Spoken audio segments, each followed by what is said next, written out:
Hello, here I am still in rehab, but I have two very special guests with me. Basil Rodericks, the director, and Cheri Wicks, artistic director of American Bar Theater Company, and they're going to talk about Robin Rice's play Pecking Orders that's going to be at 5090 59th Street. So tell us all about American Bar Theater, how you found the play, what's it about, all that good stuff. I can't wait to hear about it. Well, thank you so much for having us. So I'm actually the co-producing artistic director, and Erin Gilbreth is my other co-producing artistic director, and I couldn't do it without her. We are kind of the yin and yang of American Bard Theater Company. Um, we we started the theater company with 12 other artists in June of 2009, and actually Basil was one of the founding members. And we had all met in Shakespeare classes taught by John Basil at the American Globe Theater. And we all wanted more opportunities, perhaps, to perform. So we formed this little company, and this many years later, here we are all back together again. And we are thrilled to have Basil directing for us, but he's also worked as our photographer for so many of our shows. He's a wonderful photographer. So that's us, American Bard, kind of in a quick little nutshell. Yeah, I will say that I am thrilled to be directing this. I had a kind of a long career at American Globe Theater, which is where we met. And as Cheri said, it's an off. It was kind of the foundation from which they created American Bard. And so I was there for 11 years as an actor, and then I kind of took up photography under that, became a theatrical photographer while continuing acting. And then recently, so 2 years ago, was it, Cheri, that Yes. um, they had their Cornerstone reading series, and they had a series of plays of which Cheri can tell you about the nuts and bolts of how all of that worked. But out of that process, in which I was a reader, we found Pecking Order, which I completely fell in love with. We did hold in 2022, kind of coming out of the pandemic with something to do. We held a playwriting contest, and we had over 200 submissions. Actually cut it off at 200 submissions. And Robin Rice's play, Pecking Order, was one of the top three that we then included in our yearly Cornerstone reading series, which is an incubator for American Bard Theater Company. And we Basil directed the staged reading for us. It had wonderful reception. And then we turned the play into Val Day at 5090 59th Street, and she loved it and really pitched us to do it. So Robin Rice said yes, Basil said yes, we said yes. So here we were. And then we spent this past summer workshopping the play. So Robin gets a lot of credit for being a very receptive and open playwright. We had 5 workshops, and she rewrote and rewrote and rewrote. And I'll let Basil tell you a little bit about leading those workshops and what came out of it and what brought Pecking Order to where it is today. For me, looking at it as a director and just hearing it so much, and now being what I'm not a native New Yorker, but I've been here for more years than I'd like to say. To me, it's a total love letter to New York, wrapped up in a play. And the story follows Albert Jones, who is a Bronx-based doorman at a fancy Manhattan high-rise. And he's been there forever. And he's basically the heart and soul of the building. He is beloved. But at the time that we meet him, things are very stressful. First of all, there is Tony, who is a cocky new doorman who thinks he can take Albert's job. He's angling and gunning for Albert's job. And then there's this wild drama where there are red-tailed hawks, a pair of them, who have built a massive 300-pound nest above the building's entrance. So the residents are completely panicked about this. Some of them want them gone. The others want them to be protected. And Albert, our beloved Albert, gets dragged in the middle of this to take sides.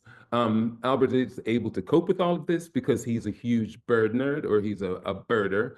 And his actual dream outside of being this beloved doorman is to be a worker at the Wild Bird Rescue.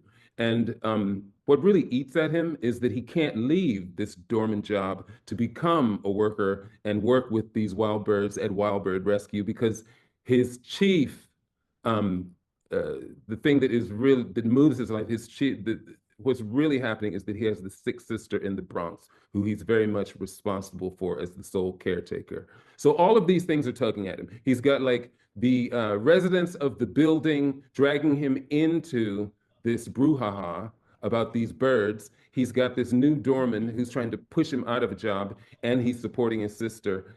And at the same time, there's this migration of birds over New York City. And in a magical moment, one of the birds hits the building. And in this drop down, she becomes somehow magically a woman. And we see that she is becoming the woman of his dreams. So for the first time in his life, and through all of this stress, he, Albert, has a chance at love. And so we follow him through this journey of love and of loss and of self-discovery in what I think of as a true love letter to New York.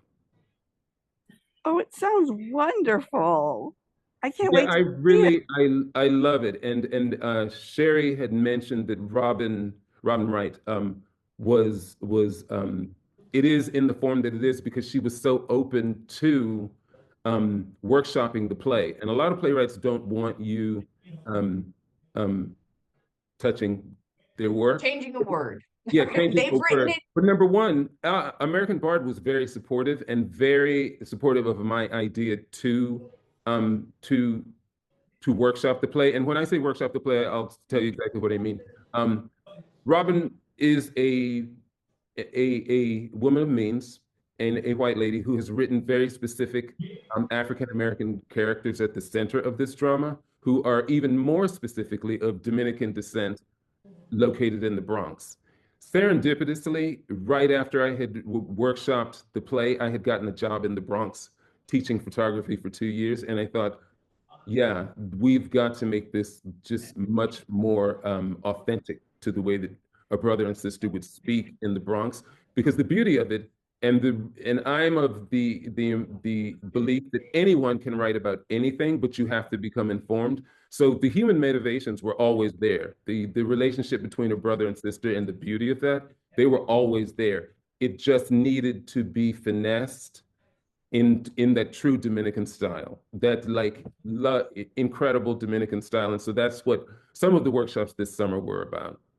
Did you think because you're a photographer, you have an eye, you have a good eye? Does that help in making you a really good director?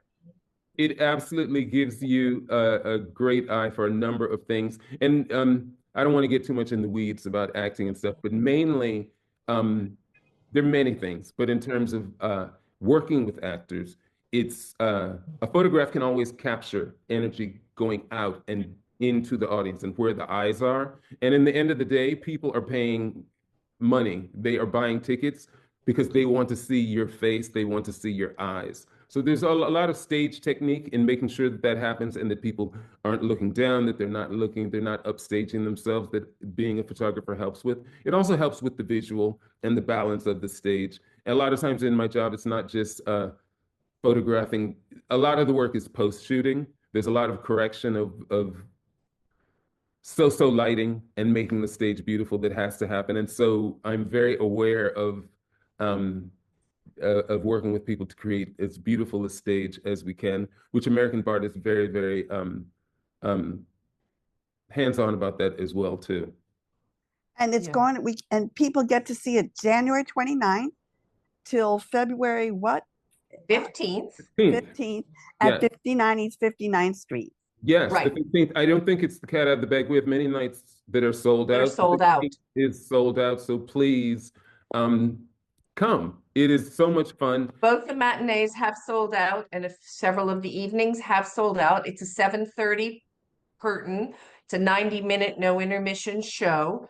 But even if a show is sold out, I will say it is always worth checking with 59 E59 box office because sometimes people turn tickets back in. They can't make the show. That there's last minute possibilities, but we are thrilled to be working at 59E59. They are so supportive and really help the process. And we're so excited about this play. We love this play. Yeah, can I also say one other thing about the play, and just in terms of it being so different, because there are a lot of plays about New Yorkers and about wealthy New Yorkers where they're centered, because that's so interesting to us and so titillating.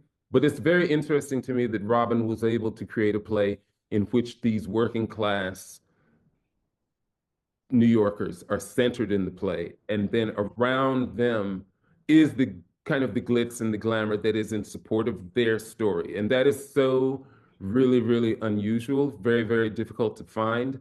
And the fact that she's done it and it's done so seamlessly is another one of the things that really excites me about the play, because and I think that that is something that one of the reasons that also American Bard has kind of championed the play, because as long as I've been working with American Bard, they've been doing stories that have been integrated. And I look at this in terms of there are kind of various ways that people of color can be integrated into the story. One is to have a play where you do creative casting.